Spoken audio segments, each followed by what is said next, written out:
Alright, so I just got in my Glowshift gauge and the adapter and everything.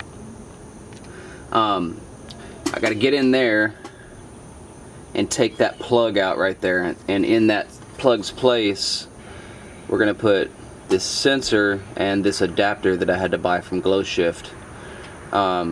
This adapter allows it to screw into that port. Okay. So it's an Allen key to get it out, and I honestly can't tell you what size the Allen is because this thing's so old and rusted I can't even read anything on it. But let me get that out, and then we can work on getting this in, and then we got to run the wiring and mount the dash on, or the gauge on the dash and the pod and everything. I'll be back.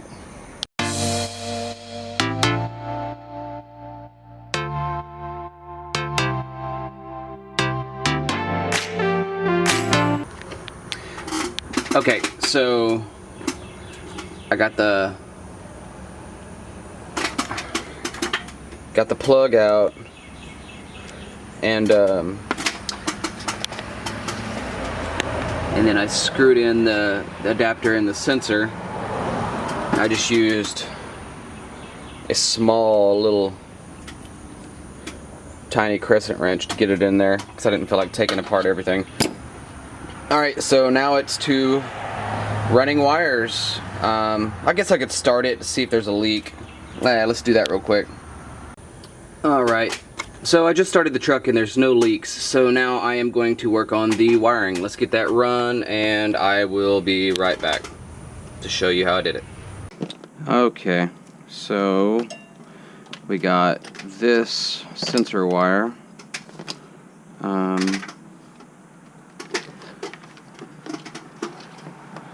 This radiator hose is kind of close to it, but let's see if we can,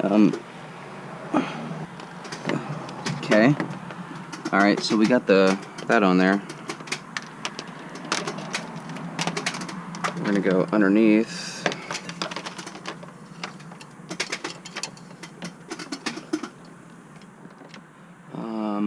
Underneath and over.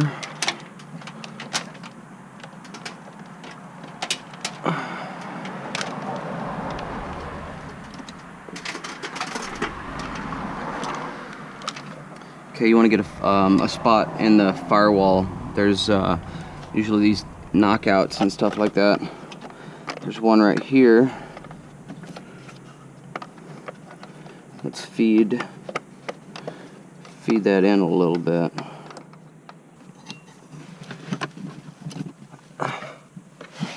See, I already have my edge, so I didn't want to get like a pillar pod, so I just went with this cheap little $10 mount. I'm gonna put it, I'm thinking maybe right here.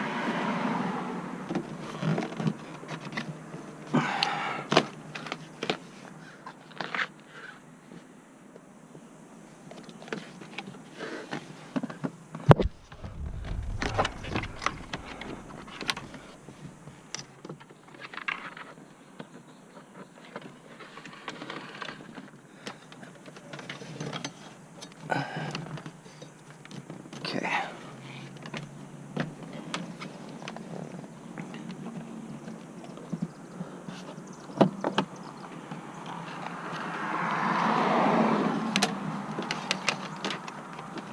We're gonna put that behind there. That's gonna go behind there. All right, so I got plenty of slack.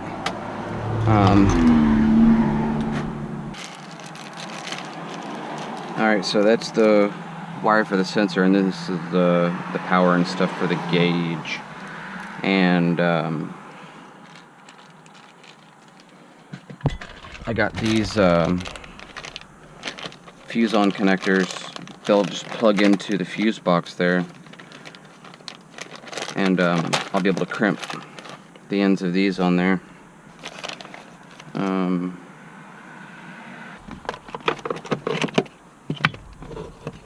There we go. Oh, come on.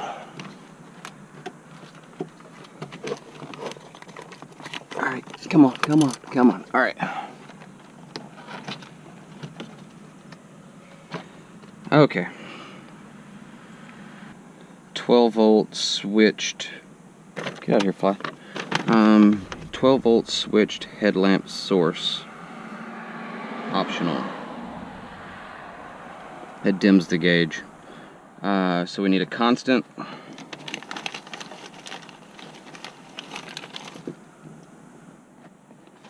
We need a constant power unswitched, so it's always got power, so it'll save your settings, like what color you had it on and stuff like that.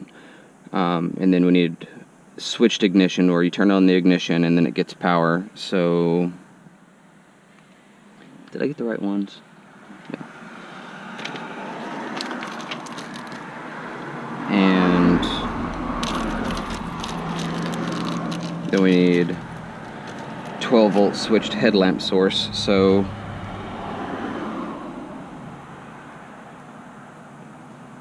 whenever the headlights turn on, that the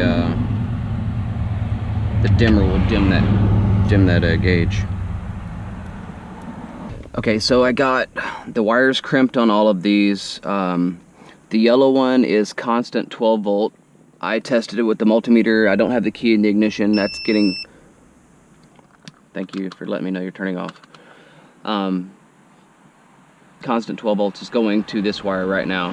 Now I need to find a switched 12 volt. So I need to test these, find one that has no power right now, turn the switch on, turn the ignition on, and then it does have power, and then that's where this this red one will go. And I'll be right back. Alright, so I got them all connected. I got the ground right here. I have the red to a switched power. I have the yellow. Where's the yellow going? Yellow's going down here. Switched power. Yellow's constant. Red is switched power, and orange is headlight. When you turn the headlights on, it'll dim it. So I'm about to plug in the gauge and see if we can get any magic to happen.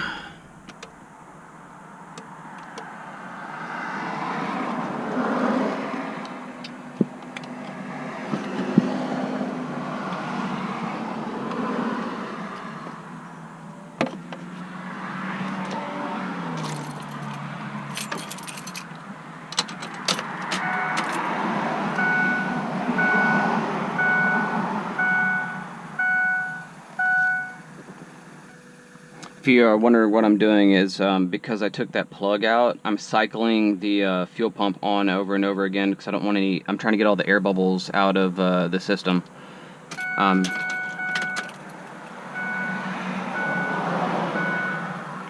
So seems to be working. The memory seems to be keeping it on yellow, green. So let's get the dash pod in and stuck to the dash, and I think we'll be able to clean up and call it good. Okay, so there's a few things worth noting here.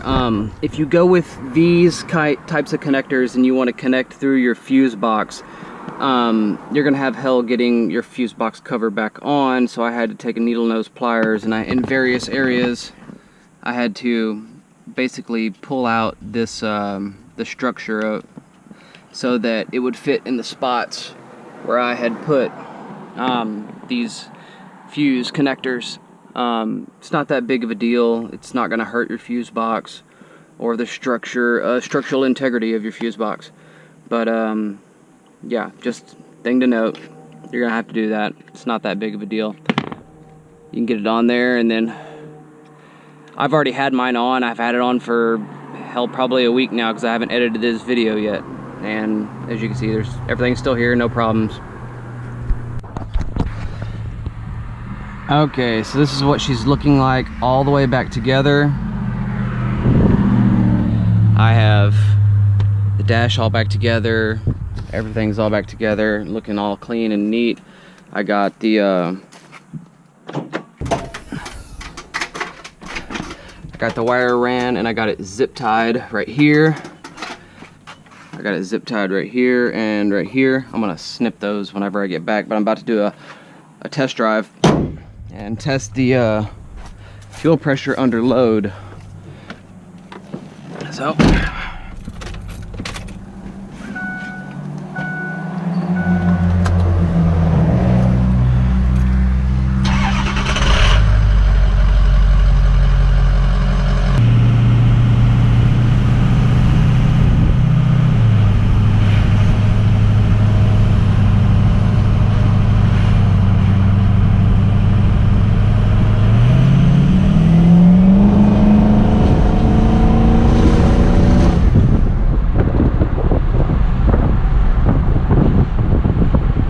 seems like it doesn't go down to but maybe 70 psi, and that's pretty fucking good. Well, I got my gauge now. I keep an eye on it. It's very important to keep an eye on your fuel pressure in these 6.0s because you could just destroy your injectors. You won't even know it because your truck won't really run any different, and you'll be starving your fuel injectors of fuel. All right, peace.